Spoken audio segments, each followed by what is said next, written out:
Ngasigi phongkiba tongan pausi amadi social media dagi lokachaba pausingi update pizari ahanbada maroiba pau Kuki singi ITLF ki leader ama oiriba Ginza Boldongi D final da leba mahaki yumda sakangdaba singna phudaramle hairi Jomina Wi-Fi IDP sing tangthokre Angami taba area singda Kuki sing sangsilakpagi thong yamna kumna yengsili haina NPO na phongdorakli Center da BJP na LGP Rambilas ka chatminarabasu Manipur da di chatminaroi haina phongdokre PM na Manipur da chatuna miyamgi awaba yengsinnaba Congress na flight ticket kakre Numit tarani suraba khemchana lusingba lengak portfolio yenthoktre ministry expansion su tawdre haidokpa matang chadaba high command ki aronba thorang ama lairamgani thajanari Yaksang numita thagi masu ngaksangang na ugadori Lital da Kuki sing na yum thakibadagi awaba taraba tangkol singi damakda uyumpok GP gi yumthong kudik magna panglakpa mateng polam sing khuchin nakre Sire haina polo yuraba ama hingna halakre UNC na Santi Puraknaba amuka hana apil torokle Manipur da thokliba irangda Myanmar dagi khut thingjila I haiba wafam Supreme Court ta Solicitor General na phongdokre PMKSY scheme gi lupa crore chama nifu thabak tawdana Agri Department na haina thokre haina Kesorjit na phongdorakli Brahmaputra khongnung da tarnen semduna rail amasung lambi semlagani Unified Command CM gi makhada thamgadabani irang manungda mangkraba singi policy semgadabani haina Khaidem manina phongdorakli yellow phurup singna aigi phurupta soktri haina ngaibagi matam natre punna thengnaminaba matam oire haina Homi Youth Front na phongdorakli Nagaland gi Chumoke Dimada Thokiba Nagakuki Irangda Myoy Kuntaruk Asok Apan Nangki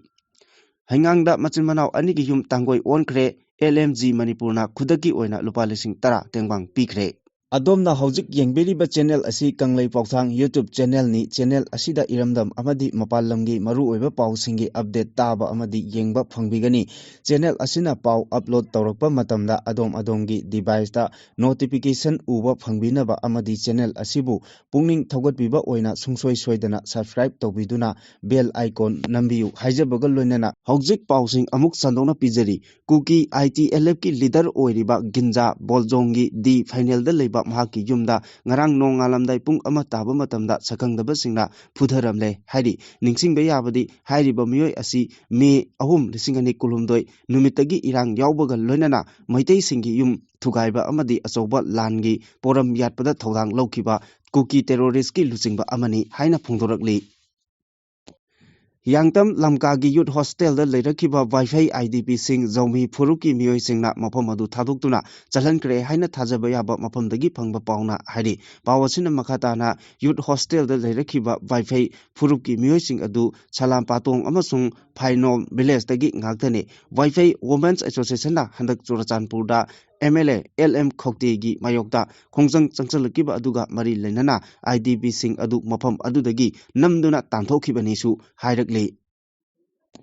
Angami taba area singda Kuki sing changchilakpagi thawong yamna kupna yengsili haina Angami Public Organization NPO Kohima na thadorokpa chirolamana phongdorakli chirolasina hai Chakroma Public Organization CPO gi President amasung lup asigi luchingba singda Maubha Village ki khunja singna utkhiba thawong adu ningba kainingai ni kanglop ani gi miyoi sing nungsi chanana leminaba yanaba wari chanaba changluba CPO gi luchingba singda atamnana attack tawduna chatharakiba thawong adu yaningde ka hena pamdaba thogdok thorakpa yabagi phibam leiramlabasu CPO gi luchingba singna lup asigi naharol singbu themjinduna nakalani ki marakta yasinaba puraknaba honakibani handak thokiba thogdok adugi matung tarakpada Angami taba mafamda leiriba Kuki singi mawong matau honglakpa amasung Kuki kaya sangsilakpagi thawong kupna yengsili ipa ipu singna matam amada Kuki singbu Angami gi lamda khundanabagi ayaba pikibadagi khundahankibani maduna maram oiraga Kanglop ani matam sangna nungsi chanana hingminaduna lakibani handak thorakliba thodok asigi matangda Maubha Village amadi CPO gi luchingba singna panthaba tawdana wathok loisinaba honarakani haibagi thajaba lei hainasu phongdorakli Center da BJP na LPG Rambilas ka punna chanminarabasu state asidadi chanminabagi wafam leite party asigi oinasu state assembly mikhalda mirep chapchana puthoktuna mikhal lamba thengnagani haina LJP Rambilas Manipur gi state president Khoirom Dipuna phongdokre Tengmopal district ki Machikhul yauna tongan ba district asidagi party asida nauna yawrakhrabasing Taramna Okpagi Thoromda Kaisampata Leba Party Asigi Office Pangthokiba Thorom Aduga Mari Lenana State President of Wapom Asi Pongthokibani Mahana Makatana Haikibeda Nupi Amasung Nahasing Empower Toba Haiba Party Asigi Lusingba Union Minister Chirag Paswangi Wakalon Matung Inna Lamdam Asigi Nahasingda Employment Generation Tongnaba Amadi Nupi Singda Ahenba Senthok Lehanabagi Pandamda Party Asina Henam Yeng Thamgani State Asida Anoba Lengak Ama Laklabanina Athuba Matamda Tangdu Leitaba Pibam Ama Athubada Laklagani Haibagi Thajabasu Chauna Thamli Party Asigi Central Leader Singdasu Irang Asigi Warasin Puruknaba Wapam Sing Taksinduna Lakibani Manipurgi Haujik Oriba Pibam Asi Yenglaga Party Asina Haujik Pawbagi Oinadi Mikhalgi Matangda Ahenba Mijeng Thambagi Mahut Miyamgi Awabada Saruk Yaduna Lakli Irang Asi Haurakpadagi Party Asigi Maikaidagi IDP Singda Tengbang Polam Kaya Pangduna Lakli Hainasu Phongdorakli Manipurda Haujik Thokliba Irang Asi Loisinaba Madi Manipur Miyamgi Damakta Khalli Haibadu Utnaba PM na Manipurda Chatuna Yengsilu Haiba Demanda Congress Party na Prime Minister Narendra Modi ki Assamdagi Manipur Phawbagi flight ticket kakre Congress Lucingba Pawan Kherana Mahaki extra thagalakiba post amada hai Prime Minister na Awang Nongpok State Singda Chatkadoriba Khongchat Asida Manipur da Chatuna Yengsinbiu Mikhal Pangthoknaba Sem Sariba State Singdadi Prime Minister na priority ni haina khallabasu Manipur asi Nathaiduna Thambadi Achumba Khak Oiroi Assam amasung Manipur ani asi yamna lapnaba lam natte maram aduna Assamda hojik lairiba Prime Minister na Manipur da Chatuna State aduki miyamda achouba thajaba ama soidana sagatpa ngamgani madugi dhamakta Congress Party na Prime Minister bu Guwahati dagi Imphal Phawbagi flight ticket kakle Prime Minister na tawgadabasi flight aduda kakatlaga Imphal Phawbadang chatpa khaktani Prime Minister gi personal phone number laitabana flight ticket adu post oina thagalakpani Prime Minister na mafam aduda chatlaga Manipur miyam gi damak India na khalli haibadu thabak oina utpiyu haina su post asida makhatana phongthorakli Congress lucingba aduna thagalakiba post aduga mari lenana PM office tagi khudaki oiba response amata hojik phawbagi piraktri Sahi Amarom President Rules ki Langak Lairudaba Matungda Manipur Popular Government Ama Lingakiba Numitarani Sukrabasu Chief Minister Yumnam Khemchanga Punna Wasak Longminakiba Cabinet Minister Singi Portfolio Yentoktri Masigi Sumatakta Hangduna Lairiba Minister Taretsu Mensindri Matam Changna Portfolio Pithokdaba Amasung Minister Gipam Hapchilaktaba Asina Maram Oiraga Miyamna Social Media da Kari Matauno Tauribasi Haina Hangnarakle Lekai Dana Sibon Election na Hando Hiduna Tabaka Amata Koba Ngamhoroiko Hainari Anoba Lengak Ama Sem Krabatung BJP Legislature Singi Manungda Napak Tanabasu Laitre Yanadaba Lairamba Sing Haujikti Loina Makpunsin Nakre Masidagi Hendokladuna Kukizo Kangbugi MLA Singi Maraktasu Kaibok Amadi Lengak Sembada Chagotlakbani Kangpokpi Maikaida Irang Toklamba Haujikti Nemthakre Nemchak Kibgen Deputy Chief Minister Hablakpada Churachandpur Maikaida Amasung Cycle Assembly Constituency Romda Irang Kara Hauramba Natana Kangpokpi Assembly Constituency Dadi Nemchak Kibgena Deputy Chief Minister Oirakpadu Yanare Haiba Loina Makhangnare Thajaba Yaba Mafundagi Phangba Pauna Hai Yumnam Khemchana Manipurgi Chief Minister Oirakibasi Legislature Singna Khanjaba Lucingba Nate Center gi Lucingba Singna Hablakpani Maram Aduna Mahangna Hojik Portfolio Amasung Ministerial Expansion gi Damak Center gi Yaka Yengduna Lairi Issue Ani Asida Mahangna Sungsoi Soidana Party gi Lucingba Singa Pau Phaunaramgani Center nasu Miyamgi Aningba Apambadu Soidana Khanglamgani Adubu Haidoktaba Aronba Thorang Ama Lairamgani Haina Akhang Ahi Singna Thajanari Government Asigi Mangda Tariba Azoba Polum Haiba Taragadi Manipur ing tapa purakpa asini National Highway singda mahusagumna aki tujungba yaudana miyamna chathok chasin tawba yahanba amasung koki jo singna anoba lengak asida saugatpa loinana center gi lucingba singna makhoigi MLA singi marakta ama natraga ani minister pirakpada irang thokhandaba haibasi khwaidagi maru oiri koki jo singi marakta haujikti lengak semba yaugadabani haina kangbu amana Hairi Yauroidabani Haina Kangbu Amanasu Hairi Kangbu Ani Thorakle Adubu Punsinbamak Natragasu Wasak Lobada Akai Atoi Tokhandaba MLA Oriba Singi Maral Matumda Attack Toraktaba Miyamgi Ihau Lakhandaba Muruina Mar Amasung Paiti Kangbu Romda Midyeng Thamlaga Society Singa Wari Sanaramgani Hainasu Tajanari Hairiba Isu Asi Kajiktang Laikai Tarakpada Wasak Laurakani Portfolio Su Matang Yentorakani Haina Tajanari ꯏꯟꯗꯤꯌꯥꯒꯤ ꯌꯥꯝꯅ ꯃꯔꯨꯑꯣꯏꯕ ꯀꯨꯝꯍꯩ ꯑꯃ ꯑꯣꯏꯔꯤꯕ ꯌꯥꯎꯁꯪ ꯅꯨꯃꯤꯠꯇ ꯊꯥꯒꯤ ꯒ꯭ꯔꯍꯟ ꯇꯧꯕ ꯃꯔꯝꯅ ꯊꯥꯒꯤ ꯃꯆꯨ ꯉꯛꯁꯪ ꯉꯥꯡꯅ ꯎꯒꯗꯣꯔꯤ ꯃꯥꯔꯆ 3ꯒꯤ ꯅꯨꯡꯊꯤꯜ ꯄꯨꯡ 3:10 ꯇꯥꯕ ꯃꯇꯝꯗꯒꯤ ꯍꯧꯔꯒ ꯅꯨꯃꯤꯗꯥꯡ ꯄꯨꯡ 6:48 ꯐꯥꯎꯕ ꯊꯥꯒꯤ ꯒ꯭ꯔꯍꯟ ꯇꯧꯒꯗꯧꯔꯤ ꯂꯨꯅ ꯏꯟꯀ꯭ꯂꯤꯞ ꯑꯁꯤ ꯏꯟꯗꯤꯌꯥꯒꯤ ꯃꯐꯝ ꯑꯌꯥꯝꯕꯗꯒꯤ ꯎꯕ ꯐꯪꯒꯅꯤ ꯒ꯭ꯔꯍꯟ ꯂꯥꯛꯄ ꯍꯧꯈ꯭ꯔꯕ ꯃꯇꯨꯡ ꯃꯤꯅꯤꯠ 59 ꯂꯩꯔꯒ ꯉꯛꯁꯪ ꯉꯥꯡꯅ ꯎꯒꯗꯧꯔꯤꯕ ꯊꯥꯒꯤ ꯃꯆꯨ ꯑꯁꯤ ꯗꯦꯜꯂꯤ ꯃꯨꯝꯕꯥꯏ ꯑꯁꯥꯝ ꯕꯦꯡꯒꯣꯜ ꯅꯥꯒꯥꯂꯦꯟ ꯑꯃꯗꯤ ꯑꯇꯩ ꯁ꯭ꯇꯦꯠ ꯀꯌꯥꯗ ꯃꯌꯦꯛ ꯁꯦꯡꯅ ꯎꯕ ꯐꯪꯂꯒꯅꯤ ꯕ꯭ꯂꯗ ꯃꯨꯟ ꯍꯥꯏꯅ ꯈꯪꯅꯕ ꯊꯧꯑꯣꯡ ꯑꯁꯤ ꯃꯇꯧ ꯀꯔꯝꯅ ꯎꯒꯗꯧꯔꯤꯕꯅꯣ ꯍꯥꯏꯕꯒꯤ ꯃꯇꯥꯡꯗ ꯔꯤꯄꯣर्ट ꯑꯃꯅ ꯍꯥꯏ ꯅꯨꯃꯤꯠꯀꯤ ꯃꯉꯥꯜꯅ ꯃꯥꯂꯦꯝꯒꯤ ꯅꯨꯡꯁꯤꯠꯀꯤ ꯀꯨꯌꯣꯝ ꯐꯥꯎꯔꯛꯄ ꯃꯇꯝꯗ ꯍꯤꯒꯣꯛ ꯑꯃꯁꯨꯡ ꯑꯁꯪꯕ ꯃꯆꯨꯅꯆꯤꯡꯕ ꯋꯦꯕꯂꯦꯡ ꯇꯦꯟꯕ ꯃꯆꯨꯁꯤꯡ ꯆꯥꯏꯊꯣꯔꯛꯀꯅꯤ ꯋꯦꯕꯂꯦꯡ ꯁꯥꯡꯕ ꯑꯉꯥꯡꯕ ꯑꯃꯁꯨꯡ ꯀꯣꯝꯂꯥ ꯃꯆꯨꯅ ꯃꯥꯂꯦꯝꯒꯤ ꯑꯀꯣꯏꯕꯗ ꯂꯩꯗꯨꯅ ꯊꯥꯗ ꯃꯉꯥꯜ ꯐꯪꯍꯟꯕ ꯃꯔꯝꯅ ꯊꯥꯒꯤ ꯃꯆꯨ ꯉꯛꯁꯪ ꯉꯥꯡꯅ ꯎꯒꯗꯧꯔꯤꯕꯅꯤ ꯅꯦꯁꯅꯦꯜ ꯑꯦꯔꯣꯅꯣꯇꯤꯛ ꯑꯦꯟ ꯁ꯭ꯄꯦꯁ ꯑꯦꯗꯃꯤꯅꯤꯁꯇ꯭ꯔꯦꯁꯟꯒꯤ ꯔꯤꯄꯣर्ट ꯑꯃꯅ ꯍꯥꯏ ꯊꯥꯒꯤ ꯒ꯭ꯔꯍꯟ ꯇꯧꯕ ꯃꯇꯝꯗ ꯅꯨꯃꯤꯠꯀꯤ ꯃꯉꯥꯜ ꯄꯨꯝꯕ ꯄ꯭ꯔꯤꯊꯤꯕꯤꯅ ꯈꯣꯝꯖꯤꯟꯗꯨꯅ ꯊꯝꯕ ꯃꯔꯝꯅ ꯊꯥꯒꯤ ꯂꯩꯃꯥꯏ ꯌꯧꯕ ꯉꯝꯗꯦ ꯊꯥꯒꯤ ꯂꯩꯃꯥꯏ ꯌꯧꯔꯤꯕ ꯃꯉꯥꯜꯁꯤꯡ ꯑꯗꯨ ꯃꯥꯂꯦꯝꯒꯤ ꯀꯨꯌꯣꯝ ꯑꯃ ꯐꯥꯎꯔꯒ ꯃꯇꯨꯡꯗ ꯌꯧꯔꯛꯈꯤꯕꯅꯤ ꯅꯥꯁꯥꯒꯤ ꯔꯤꯄꯣर्टꯀꯤ ꯃꯇꯨꯡ ꯏꯟꯅ ꯃꯥꯔꯆ 9ꯗ ꯚꯦꯅꯁ ꯑꯃꯁꯨꯡ ꯁꯥꯇꯔꯟ ꯅꯛꯁꯤꯜꯂꯛꯀꯗꯕ ꯃꯔꯝꯅ ꯅꯨꯃꯤꯠ ꯑꯁꯤꯗ ꯄ꯭ꯂꯥꯅꯦꯠ ꯑꯅꯤꯃꯛ ꯄ꯭ꯔꯤꯊꯤꯕꯤꯒꯤ ꯂꯩꯃꯥꯏꯗꯒꯤ ꯎꯕ ꯐꯪꯒꯅꯤ ꯍꯥꯏꯔꯤ ꯃꯥꯔꯆ 3ꯗꯅ ꯊꯣꯛꯀꯗꯧꯔꯤꯕ ꯊꯥꯒꯤ ꯒ꯭ꯔꯍꯟ ꯑꯁꯤ ꯈ꯭ꯋꯥꯏꯗꯒꯤ ꯃꯌꯦꯛ ꯁꯦꯡꯅ ꯎꯕ ꯐꯪꯒꯗꯧꯔꯤꯕ ꯃꯐꯝꯗꯤ ꯄꯦꯁꯤꯐꯤꯛꯅꯤ ꯍꯥꯏꯔꯤ ꯅꯨꯃꯤꯠ ꯑꯁꯤꯒꯤ ꯑꯍꯤꯡ ꯅꯣꯡꯌꯥꯏ ꯆꯞ ꯆꯥꯅ ꯄꯦꯁꯤꯐꯤꯛꯇ ꯂꯩꯕ ꯃꯤꯌꯥꯝꯅ ꯃꯆꯨ ꯑꯣꯜꯂꯕ ꯊꯥꯒꯤ ꯁꯛꯇꯝ ꯃꯌꯦꯛ ꯁꯦꯡꯅ ꯎꯕ ꯐꯪꯂꯒꯅꯤ ꯊꯥꯒꯤ ꯒ꯭ꯔꯍꯟ ꯌꯦꯡꯕꯗ ꯈ꯭ꯋꯥꯏꯗꯒꯤ ꯃꯌꯦꯛ ꯁꯦꯡꯅ ꯎꯕ ꯐꯪꯒꯗꯕ ꯃꯐꯝꯁꯤꯡꯒꯤ ꯃꯇꯥꯡꯗ ꯔꯤꯄꯣर्ट ꯑꯃꯅ ꯍꯥꯏ ꯄ꯭ꯔꯤꯊꯤꯕꯤꯅ ꯅꯨꯃꯤꯠ ꯑꯃꯁꯨꯡ ꯊꯥꯒꯤ ꯃꯔꯛꯇ ꯆꯞ ꯆꯥꯅ ꯂꯩꯔꯕ ꯃꯇꯝꯗ ꯊꯥꯒꯤ ꯒ꯭ꯔꯍꯟ ꯇꯧꯒꯅꯤ ꯃꯇꯝ ꯑꯗꯨꯗ ꯊꯥꯒꯤ ꯃꯁꯛ ꯃꯌꯦꯛ ꯁꯦꯡꯅ ꯎꯕ ꯐꯪꯒꯅꯤ ꯃꯃꯥꯡꯉꯩꯒ ꯃꯥꯟꯅꯗꯕ ꯃꯑꯣꯡꯗ ꯍꯟꯗꯛꯀꯤ ꯑꯣꯏꯅꯗꯤ ꯒ꯭ꯔꯍꯟ ꯇꯧꯔꯤꯉꯩ ꯃꯅꯨꯡꯗ ꯊꯥꯒꯤ ꯃꯆꯨ ꯉꯛꯁꯪ ꯉꯥꯡꯅ ꯎꯕ ꯐꯪꯂꯒꯅꯤ ꯅꯣꯡꯆꯨꯞ ꯊꯪꯕ ꯑꯦꯁꯤꯌꯥ ꯑꯃꯁꯨꯡ ꯑꯣꯁꯇ꯭ꯔꯦꯂꯤꯌꯥꯒꯤ ꯃꯐꯝ ꯄꯨꯝꯅꯃꯛꯇ ꯃꯥꯔꯆ 3ꯒꯤ ꯂꯨꯅ ꯏꯟꯀ꯭ꯂꯤꯞ ꯃꯄꯨꯡ ꯐꯥꯅ ꯎꯕ ꯐꯪꯒꯅꯤ ꯏꯟꯗꯤꯌꯥꯒꯤ ꯑꯣꯏꯅ ꯃꯐꯝ ꯈꯔꯗ ꯃꯌꯦꯛ ꯁꯦꯡꯅ ꯎꯕ ꯐꯪꯂꯕꯁꯨ ꯃꯌꯦꯛ ꯁꯦꯡꯅ ꯎꯕ ꯐꯪꯗꯕ ꯃꯐꯝ ꯈꯔꯗꯤ ꯌꯥꯎꯔꯒꯅꯤ ꯑꯐ꯭रिꯀꯥ ꯑꯃꯁꯨꯡ ꯌꯨꯔꯣꯞ ꯂꯝꯗꯗꯤ ꯂꯨꯅ ꯏꯟꯀ꯭ꯂꯤꯞ ꯑꯁꯤ ꯎꯕ ꯐꯪꯂꯣꯏ ꯁꯦꯟꯇ꯭ꯔꯦꯜ ꯑꯦꯁꯤꯌꯥ ꯑꯃꯁꯨꯡ ꯁꯥꯎꯠ ꯑꯃꯦꯔꯤꯀꯥꯒꯤ ꯑꯣꯏꯅꯗꯤ ꯁꯔꯨꯛ ꯈꯔꯈꯛ ꯎꯕ ꯐꯪꯒꯅꯤ ꯍꯥꯏꯅ ꯔꯤꯄꯣर्ट ꯑꯁꯤꯅ ꯐꯣꯡꯗꯣꯛꯂꯤ ꯊꯥꯅꯤꯜ ꯅꯨꯃꯤꯠꯇ ꯍꯦꯛ ꯍꯦꯛ ꯊꯣꯛꯄ ꯂꯨꯅ ꯏꯟꯀ꯭ꯂꯤꯞ ꯑꯁꯤ ꯅꯠꯇꯕ ꯃꯃꯥꯡꯗ ꯑꯃꯨꯛꯇ ꯎꯈꯤꯗ꯭ꯔꯤꯕ ꯃꯑꯣꯡꯗ ꯚꯦꯅꯁ ꯑꯃꯁꯨꯡ ꯁꯥꯇꯔꯟ ꯄ꯭ꯂꯥꯅꯦꯠ ꯑꯅꯤꯃꯛ ꯇ ꯄꯨꯟꯅ ꯎꯕ ꯐꯪꯕꯒꯤ ꯈꯨꯗꯣꯡꯆꯥꯕ ꯑꯃ ꯂꯩꯒꯗꯧꯔꯤ ꯃꯥꯔꯆ 9ꯗ ꯄ꯭ꯂꯥꯅꯦꯠ ꯑꯅꯤ ꯅꯛꯁꯤꯟꯅꯔꯛꯀꯗꯕ ꯃꯔꯝꯅ ꯅꯨꯃꯤꯠ ꯑꯗꯨꯗ ꯄ꯭ꯂꯥꯅꯦꯠ ꯑꯅꯤꯃꯛ ꯃꯇꯝ ꯑꯃꯠꯇꯗ ꯄꯨꯟꯅ ꯎꯕ ꯐꯪꯂꯒꯅꯤ ꯍꯥꯏꯔꯤ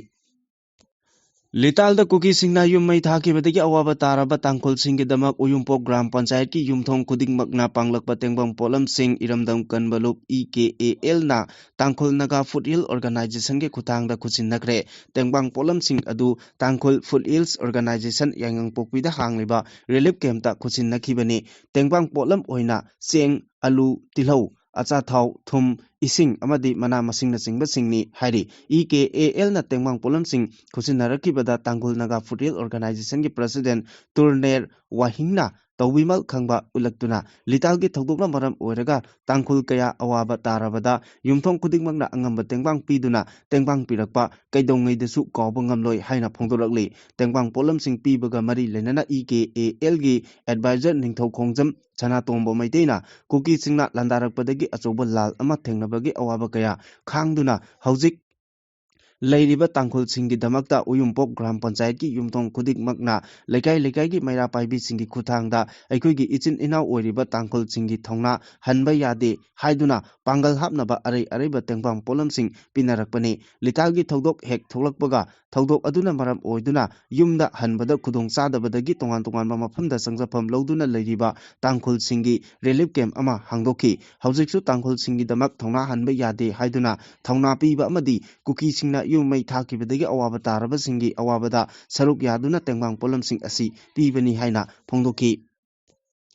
ꯌꯥꯝꯅ ꯇꯥꯡꯅ ꯊꯣꯛꯄ ꯑꯃꯗꯤ ꯑꯉꯛꯄ ꯊꯧꯗꯣꯛ ꯑꯃꯗ ꯊꯥ ꯑꯁꯤꯒꯤ 5ꯗ ꯃꯦꯘꯥꯂꯌꯥꯒꯤ ꯏꯁ ꯖꯥꯌꯦꯟꯇꯤꯌꯥ ꯍꯤꯜ ꯊꯥꯡꯀꯨ ꯀꯣꯜ ꯃꯥꯏꯟ ꯄꯣꯈꯥꯏꯕꯗ ꯀꯣꯜ ꯃꯥꯏꯟ ꯋꯥꯀꯔꯁꯤꯡꯒ ꯂꯣꯏꯅꯅ ꯁꯤꯈ꯭ꯔꯦ ꯍꯥꯏꯅ ꯂꯧꯅꯔꯨꯔꯕ ꯑꯁꯥꯝꯒꯤ ꯁ꯭ꯔꯤꯚꯨꯃꯤ ꯗꯤꯁꯇ꯭ꯔꯤꯛꯀꯤ ꯔꯥꯇꯥꯕꯥꯔꯤ ꯈꯨꯡꯒꯪꯗꯒꯤ ꯁ꯭ꯌꯥꯝꯕꯥꯕꯨ ꯁꯤꯡꯍꯥꯅ ꯃꯌꯨꯝꯗ ꯍꯤꯡꯅ ꯍꯜꯂꯛꯈ꯭ꯔꯦ ꯍꯥꯏꯔꯤ ꯁ꯭ꯌꯥꯝꯕꯥꯕꯨ ꯁꯤꯡꯍꯥꯒꯤ ꯑꯔꯣꯏꯕ ꯃꯊꯧ ꯃꯉꯝ ꯅꯨꯃꯤꯠ ꯍꯨꯝꯅꯤꯒꯤ ꯃꯃꯥꯡꯗ ꯏꯃꯨꯡ ꯃꯅꯨꯡꯅ ꯄꯥꯡꯊꯣꯛꯈ꯭ꯔꯕ ꯃꯇꯨꯡꯗ ꯃꯍꯥꯛꯅ hingna yumda halakibani hairi Shyam Babu na hingna yumda halakiba asina maram oiraga authority singna Shyam Babu gi asiba haksang masani haina imung manungda sinakiba haksang adu kanagi asiba haksang oigani haiba khangba haujisu ngamdri Shyam Babu ga loinana coal mine worker kuntra National Green Tribunal na coal lokthokpa thingkraba Meghalaya gi East Jayantia Hill Thangku Road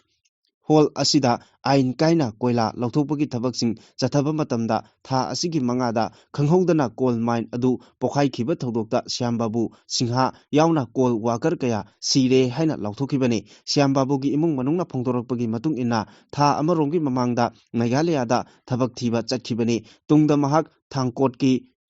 Sutungada laiba coal mine amada thabak tawre haina khangba ngamki adubu tha asigi mangada hairiba coal mine adu pokairaktuna worker kaya asi ana thoki madugi matungda Shyam Babu asi yumda halakibani hairagli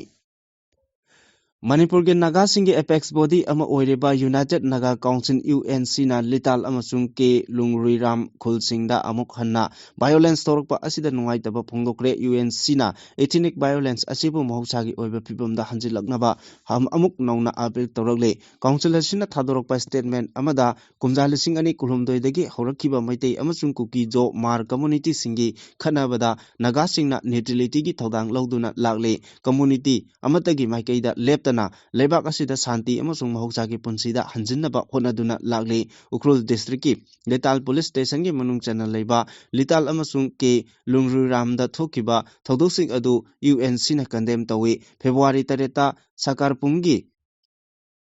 Resident Stalin Simrebu Kuki Singna attack tawduna asok apan thokanki masina maram oiraga Naga amasung Kuki anigi yumsing mai thakibagi thodosing thokre aduga February 4 gi ayukta ke Lungruramda Ajan Abonmai gi yum mai thakiba adu UNC na akan mamongda condemn tawi area asida Kuki militant sing leire amasung security force na litalda Naga singi yum mai thabada mateng pangle hariba asi yamna haksinba maram ama oire haina phongdorakli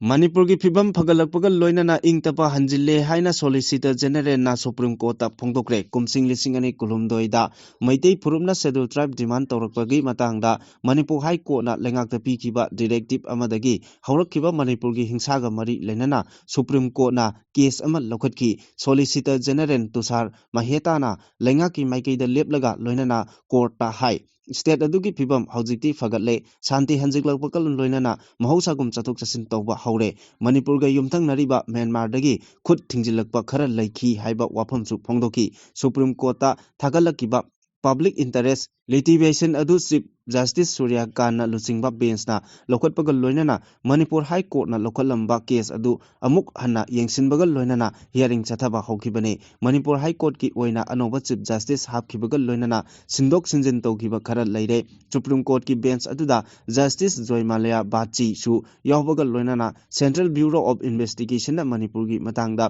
marik chumba report pikalaknabasu khangankibani Senior Advocate Brinda Gobarna court aduda phongdokkibada Manipur hingsa gi victim ama handakta laikidre CBI na matam chana charge sheet thagatpa ngamdre trial court na su matam chana thabak tawde loinana case adugi main accused su masa lakhide loinana CBI su court aduda lakhide haina yaningdaba phongdoki madugi paukhum oina Solicitor General Tushar Maheta na haikibada Senior Advocate Gobar gi wafam aduda kana amatana yetpa leite victim oirabi adugi hak mangaloidabani ngasi Senior Advocate Colin Gonsalan su wafam adu hakchina lawduna hai hingsana thogalaba miyoisingna khunda leita hanba haibadu khwaidagi maru oiba amani court case aduga mari leinana hearing February 13 ta chathagane kumsing lising ani kulumdoi dagi hauna Supreme Court na Manipur gi oiriba phibamgi matangda yengsinduna lakhibani nupi anigi yengba nungaitaba video viral oigiba adugi matangda su moto case ama lokhakibasu laikhrabani Pradhan Mantri Krishi Sinchyari Yojana PMKSY scheme gi makhada lomi singi pirakpa lupa crore 190 gi senpham Agriculture Department gi Director scheme gi Nodal Officer amadi Department gi official singna aina thokre hairi aranba tawriba official singi matakta action lokanaba Prime Minister Office da iba chirol piduna wakat kare wakat tabidrabadi logi mateng loragani haina RTI activist Ayekpom Kesorjit na phongdokre Manipur Press Club ta Pawmi singa unaba amada Ayekpom Kesorjit na hai kumjalisingani tara Nepal dagi kuni Kunithoi Pawbada Pradhan Mantri Krishi Sinchari Yojana gi Makhada Beneficiary Singi Damaki Matangda RTI Thaduna Hangluba Matamda Mari Lenaba Minister gi Maikei Degi Chagai gi Mi Agriculture Department gi Assistant Agriculture Engineer Oibada Natana Scheme gi Nodal Officer Amadi Department gi Staff Singi Aranba Mongda Mari Mata Kaya Hapsinduna Yamlaba Miyam gi Senpam Haina Thoklambagi Kudam Changdam Phangba Ngamki RTI Degi Phanglakiba Report Aduda Yumpham Oiraga Manipur gi DGP da Iba Chirol Ama Piduna Aranba Toriba Singadugi Mathakta Action Lokatnaba Hajaba Laikre Police ki Maikei Degi Aranba Toriba Singi Mathakta Action Lokatnabagi India gi Prime Minister Office ta Sahi Asigi February Anida Wakat Chirol Ama Piduna Kangankre Mahaki Warol Chirol Asi PMO na Lokre Aranba Toriba Sing Asigi Mathakta Mari Leinaba Singa Action Lokatrabadi Law Court Mateng Lauragani Haina RTI Activist Asina Makata na Pongdoraki Prime Minister Narendra Modi na chair loduna Cabinet Committee on Economic Affairs ki mifam India ki ihan hanba oina underwater road kam rail tunnel ama Brahmaputra Turel Khongnungda sana ba approve tawkhibaga loinana underwater tunnel asi 4 lane oiduna SS Control Greenfield Corridor oina National Highway 15 Gopur amasung National Highway 715 New Maligar asi samnahalagani hairi center na project asi engineering Procurement amasung construction morta packet kadabani project asigi apunba capital cost asi lupa crore lising tara Nepal chatruk humpunitoi ni hairi project ki saruk ama oina kilometer 15.8 sangba tube tunnel TBM driver tunnel sing yaugani tube amamamda lambi gi lane ani laigani aduga tube amada railway infrastructure thamgani corridor asigi apunba asangba asi kilometer 19.8 ni hojik Gopur amasung New Maligar gi marakta leiba asangba asi kilometer 190 ni marak asida Kalia Bhomara amasung Silghata leiba thongsing landuna chanaribani State asida chathariba crime amasung terrorism gi oiba thawong khudingmak mapung phana laksinba yanaba Unified Command asi Chief Minister gi makhada thamduna thabak tawgadabani irang asigi manungda mafam khangdana mangkraba involuntary disappearance singi oiba sabsaba policy program ama semgadabani Manipur Human Rights Commission amasung Manipur State Women Commission gi hangduna lairiba chairperson gi member singi pham athubada hapkadabani haina press club ta pangthokiba pawgi mifam amada Citizen for Justice Manipur gi chairman advocate Khaidem Manina phongdokre mahana makhata na hai state asida lairiba issue sing maru oina law and order IDP sing makoi gi yum singda amuk hanna khunda leita ba yahanba state amasung national highway singda free movement leitriba maru oina maitai singna chathok chasin yadriba asi yahanaba amadi criminal amadi terrorism gi oiba thawong sing asi sarkar asina mapung phana laksinaba honagadabani amaromda litalda thokiba thodok adubusu akan mamongda condemn tawi state asida chief minister Waikem Chanan Lusingba anoba government ama lakiba asibusu thagatpa amadi nungaiba phongdorali sarkar asina state asigi Miyamgi interest ta thongna fana thabak tawrakani haibagi asa tawri maruoina miyamgi phangpham thokpa right sing phangdriba sing asi phanganaba khongthang sing lokhalakani haibagi asa su tawri criminal sing amadi terrorism gi mathakta operation amasung surgical strike chathaba yanaba Unified Command asi chief minister gi makhada thamgadabani retired IPS amana Unified Command gi chairman oina lairiba asi state na loksingadabani Unified Command haibasi army CRPF BSF amasung Assam Rifles na singba tongan ba forcing asigi luchingba singa punsinduna thabak tawnaba coordinating body ama oina leibana chief minister na masigi chairman oiduna masigi mathau taba thabaksing paikhatkadabani Supreme Court ki directive matung inna state asida leiriba central forcing asi civil administration gi mateng pangnaba tharakhibana makhoi gi chapchaba mathau tawgadabani irang ama laksinaba honabada central forcing na makhoi gi makok thongba singdagi order phangde haiba yaroi state asida thokliba irang asina maram oiraga hawjik simuyoi lising honphugi mathakta mayum makai da hanjinba ngamdana leiri haina su phongdokhi Kangleipak Manipurda Yelongaidagi hauna yek salai leijaba Yelomi amata oina nungsi chanana hingminaduna lakli puwarigi tangka kaya amadasu aikoi amatani ichil inauni haibagi khudamga loinana lamdam asida punna khundaminaduna lakli loinana state asigi hojik oiragliba phibom asida yelo purupsing amata oina punsinbagi tangai fadaba leiri thogliba thodok wathoksing asida yelo purupsingda aikoigi purupta thokloktri haiduna ngaibagi matam natre punna thenglaminaba matam oire haina haumi yot franna thadorokpa chirolamana hairi chirolasina makatana hai Bharat lengaklon manungda Manipurbu tinsin hankraba matungda state asigi wangmadagi changchilakiba kuki singna lamdam asida aki akhang piba mifa mipun chathaba umang kokthokuna popi thaba madi drug lalonbagi thabak leptana chathari masida natana sanglaba lamdam asigi puwari semdok sadoktuna lam mapu chanabasu honari masi yelomi miyamgi mayoktani kuki singi lujadaba lamchat asigi chaithengna yelomi na phangduna lagli maiteida landarakpadagi hendokduna haukiba thada liangmai khul amada aki akang pibada natana yaikhai thingaiba pirambadagi liangmai khunjasing khoirang khosaunaba pokalli masidagi hauna singi maphamsingda kuki singi mayokta ihokaya horakli asiguma mathong huktaba kuki khulai paiba kharana chatharamba lichat asina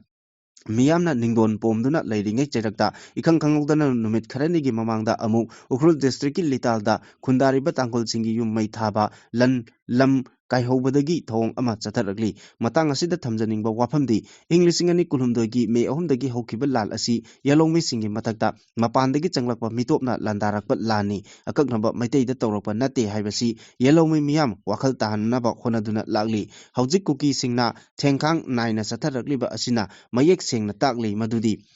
haumi yot friend na pangningliba piningliba paujeldi haujik aigi phurup soktri haina tumina leibagi matam natre irei pak asida khunda minariba yelomi punna amata oina punsinduna saidangba kuki thengnaba matam oire nakal amadana Myanmar da base tawba lalolup singna kulai paiduna yelomi singi matakta tongning ba tawbada Bharat lengak amadi Manipur lengak na wa machet amata ngangdana leiriba asigi nunggi wahantok karino masi lamdam asigi yelomi muthatnaba aronba lalong amani hainasu phongdorakli Nagaland की Chumokedima district की Medji Phima subdivision na konba Mauba village da Kuki community amadi Angami community ani ki marakta lamgi boundary ki matangda khana chainaba thokiba aduda yumkai amadi gari kaya amang ata thokibaga loinana miyoi kundru asok apan nangki hari official oiba pauna hai ngarang Chakroma Public Organization CPO gi miyoi singna lam henjilekpagi matangda mafam aduda chatuna wari sanaba chatki lamgi chayetnaba asi chahi kharagi mamangdagi leirakpaga loinana kuki singna chayetnariba mafam aduda nauna yumkai Sajinnaba Tauriba Adu Taudanaba Kanganduna Lakibani Hari Adubu Yumkai Sing Sajilakwadagi Mamang Sahigi December Anida CPO gi Maikaidagi Tha Adumaki Tangkun Manga Fawagi Manungda Lokthoknaba Kanghanki Adubu Ona Tainabada Nongna Kuki Singna Yumkaya Sajilakwadagi Ngarang wari sanaba changlubada khana chainabagi thawdok adu tholakibani hari CPO gi President na phongdokhibagi matung inna Mauba village da Lusingba singa wari sanaba horakpa mafam adugi miyoi humbudra marupu rom thoraktuna nungna thaba yauna khut thaba horakibani thawdok adu thokle haiba paw phangbadagi mafam aduda police ki kangbu laktuna irang laksinabadi honaki thawdok aduda extra assistant commissioner of Medji Phima police constable ama yauna miyoi kuntaruk adu asok apan nangkhibani hari Like-minded group LMG Manipur na awa ana taraba imung kayata leptana tengbang lagbagi saruk ama oina February 13 gi ayu pung 8 rom tabada hingang awang lekai da leiba ibo chawba amadi Michael anigi yum Kendal dagi haurakpa maina tumna chakre haiba paw tabadagi LMG gi thomi singna khudagi oina tengbang lupa 10 mateng pangduna imung asigi awabada saruk yakre haina phongdorakli Makatarakpa Pauda Assamgi Dibrugarh district ki manungchana leiba Morangda Prime Minister Narendra Modi na awang nongpoki ahanba emergency landing facility changakre Chabuwada thunglaba matungda Prime Minister na Indian Air Force ki C-130J aircraft ama tonglaga emergency landing facility da thungki Tejas Sukhoi amadi Rafale yauna fighter jet singi aerial display ama Prime Minister na yengki Assamda lupa crore chama changna semgatliba emergency landing facility amasung military amasung civilian aircraft singi one way oina sizinaba yagani airport ta aeroplane tabagi khudongchaba leitraba matamda civilian aircraft singna haiba ꯍꯥꯏꯔꯤꯕ landing facility ꯑꯁꯤ ꯁꯤꯖꯤꯟꯅꯕꯒꯤ ꯈꯨꯗꯣꯡꯆꯥꯕꯁꯨ ꯂꯩꯒꯗꯧꯔꯤ꯫ ꯇꯟ 90 ꯐꯥꯎꯕ ꯂꯨꯝꯕ aircraft अमगी तन 73 फाउबा लुम्बा ट्रांसपोर्ट एयरक्राफ्टसिंग फैसिलिटी असिदा लैंडिंग तौबगी खुदोंचाबा लैरगनी। कुमजा 2019 दा इंडिया की अहानबा ओइना राजस्थान की Barmer district emergency landing facility अमसु संगाख्रबनी।